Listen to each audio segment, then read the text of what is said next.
Bem-vindos, sejam bem-vindas, alunos e alunas da Rede Estadual Baiana. Vamos dar continuidade agora ao nosso segundo momento da nossa aula de urbanização. Então, fiquem atentos que essa é uma aula muito importante para os concursos, como eu já falei anteriormente. Chegou o momento de estudarmos as redes urbanas. O que vem a ser uma rede urbana? Rede urbana é um conjunto de cidades integradas por um sistema de transporte de comunicação por onde vão fluir pessoas, bens, capitais, tá? Então, a rede urbana, quem vai determinar a amplitude é aquele que está estudando o espaço geográfico. Então, por exemplo, você pode estudar uma rede urbana estadual, uma rede urbana regional, né? A rede urbana do Sudeste, a rede urbana do Nordeste brasileiro. Você pode estudar a rede urbana nacional e a rede urbana global também. Então, dependendo da delimitação, da escala geográfica que será utilizada para o estudo, né, você poderá aprofundar aí o estudo da sua rede urbana. As redes urbanas, elas têm uma organização hierárquica, ou seja, por grau de importância. Uma cidade, para ser considerada mais importante que a outra, ela vai ter que ter a capacidade de influenciar essa outra cidade. Por exemplo, nós temos uma cidade A e uma cidade B. A cidade A, ela exerce maior influência em B, então a cidade A é mais importante. E por quais mecanismos a cidade A vai ser mais importante? Pela concentração de pessoas, pela concentração de polos comerciais, polos industriais, de escritórios administrativos, sede de empresas internacionais e nacionais, de empresas estatais, pode ser por força política, tá? Então, são N fatores que vão contribuir para que aquela cidade tenha maior influência sobre outra ou outras cidades. Então, as redes urbanas são organizadas por uma hierarquia urbana, tá? Alguns livros didáticos trazem para a gente dois modelos. O esquema clássico, que nós chamamos de esquema rígido, porque as cidades vão seguir um padrão, né, de influência. A menos importante se liga à que está logo mais próxima e que é um pouco mais importante que ela. Então, por exemplo, no esquema clássico que nós estamos vendo aqui, nós temos a vila como a menor divisão de um espaço urbano, segundo o IBGE, se ligando diretamente a uma cidade local. Essa cidade local vai se ligar a uma cidade centro-regional, essa cidade centro-regional vai se ligar a uma metrópole regional, essa metrópole regional que vai se ligar a uma metrópole nacional. Observe que não há, vamos dizer assim, não há uma quebra de hierarquia. A metrópole nacional, que é a cidade mais importante nesse esquema, ela não se liga diretamente à vila.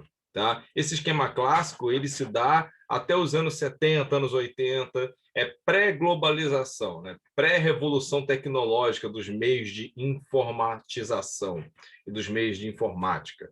O esquema atual é considerado o esquema flexível, né? Onde essa hierarquia ela não é rígida, ela é quebrada em vários momentos, principalmente pela capacidade das infovias de trocar informação, trocar conhecimento, tá?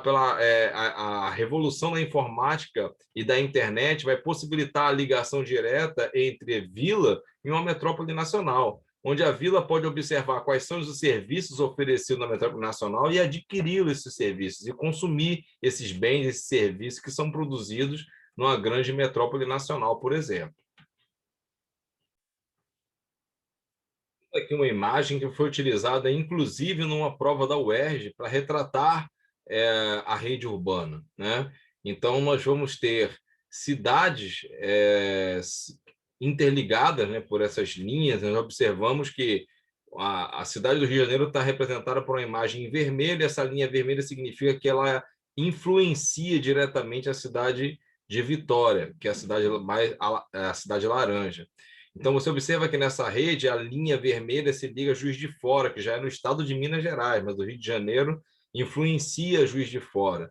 Juiz de Fora influencia outras cidades que também são influenciadas pelo Rio de Janeiro, cidades aqui com pontinho verde, que dá para você observar. Então, esse é um esqueminha bem legal para demonstrar aqui uma rede urbana. E é claro que o Rio de Janeiro concentra mais serviços, tem um polo, uma atividade econômica mais aquecida, tem a maior concentração populacional que Juiz de Fora, e pela proximidade, Juiz de Fora é muito influenciado pela cidade do Rio de Janeiro, muitas vezes até mais influenciado do que por Belo Horizonte, como nós vemos nessa imagem aqui, tá? Retratada, que é uma imagem do IBGE. Nós vamos ver essa imagem completa agora.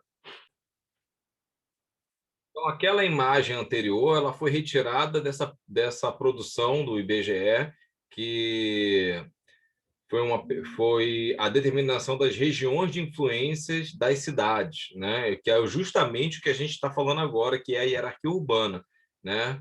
Então, dentro da rede urbana, uma cidade influencia a outra. E quais são as regiões de influência? Tá? É importante também que essa publicação do IBGE vai trazer para a gente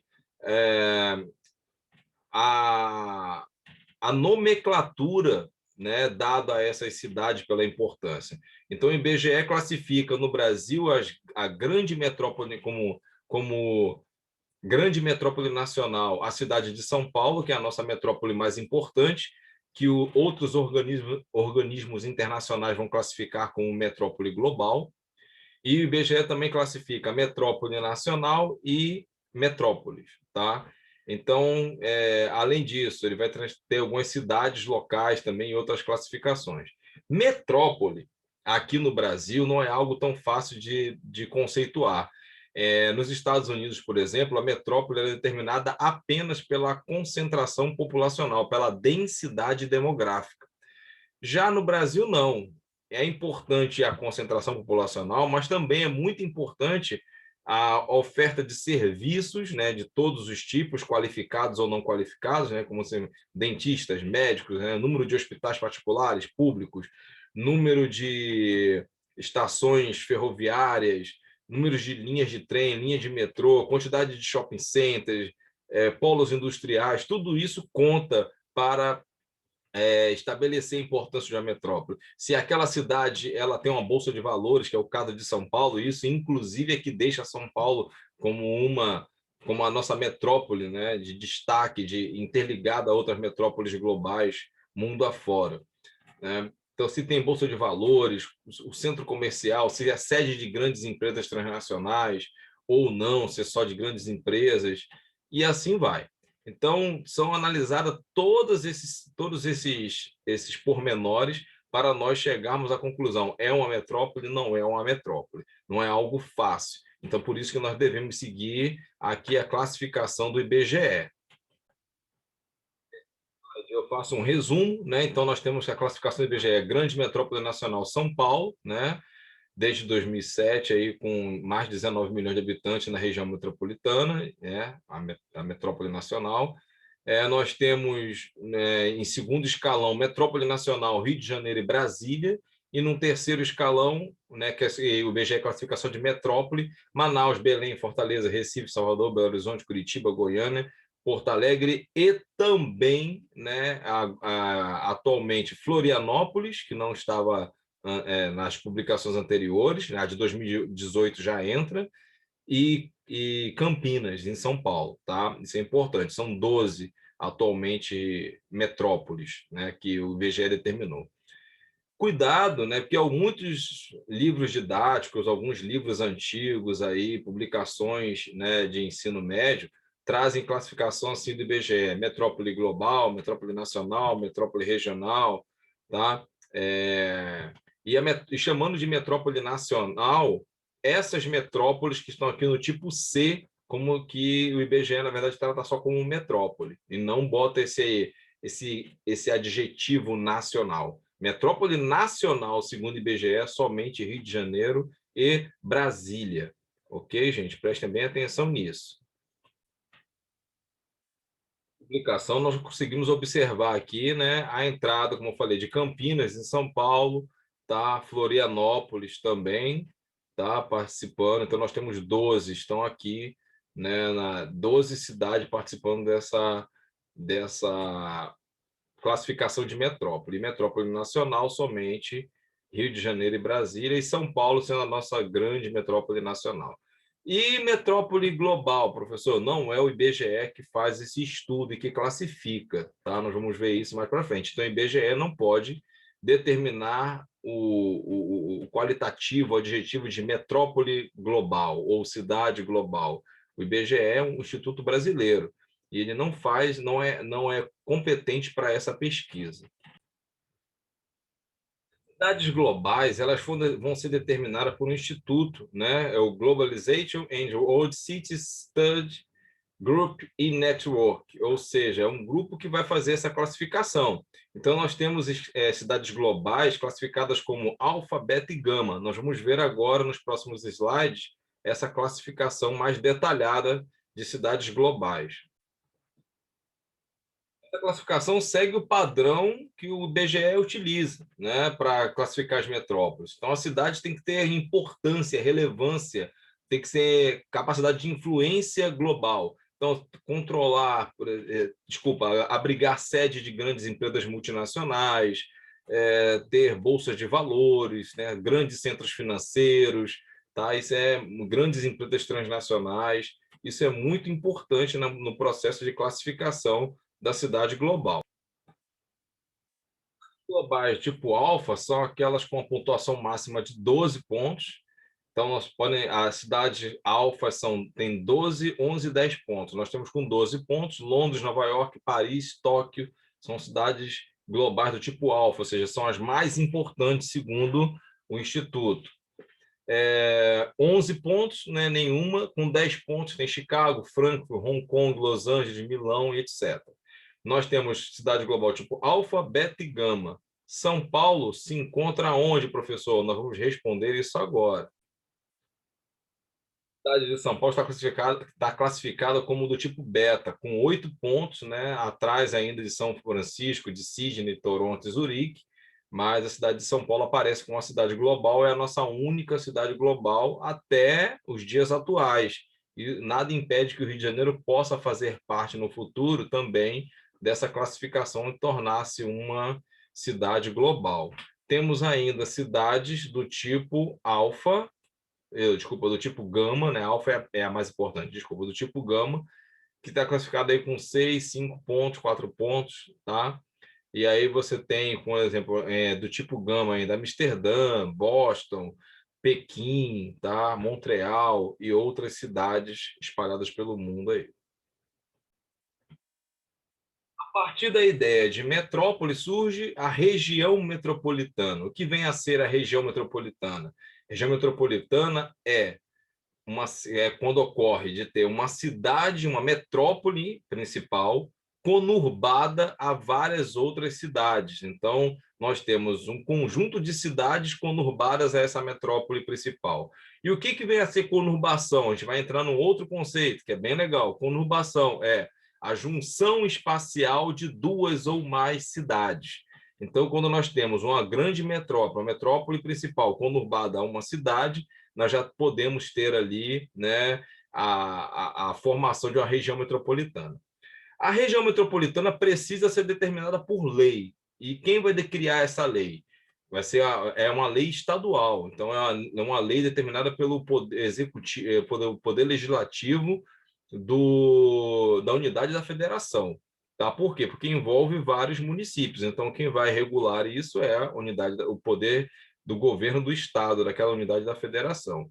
Então, a região metropolitana ela precisa ser determinada por lei. Por quê? Porque aquela região ela vai ser uma grande aglomeração urbana, onde as cidades menores, com certeza, vão ser muito influenciadas e muito dependentes daquela metrópole principal, para melhor proporcionar qualidade de vida às pessoas que moram nessa grande aglomeração urbana. O Estado cria mecanismos para facilitar a integração, a circulação de pessoas, né, em direção à grande metrópole, para estabelecer, né, o elo de ligação mais fácil para as pessoas que moram fora da grande metrópole e dependem dela.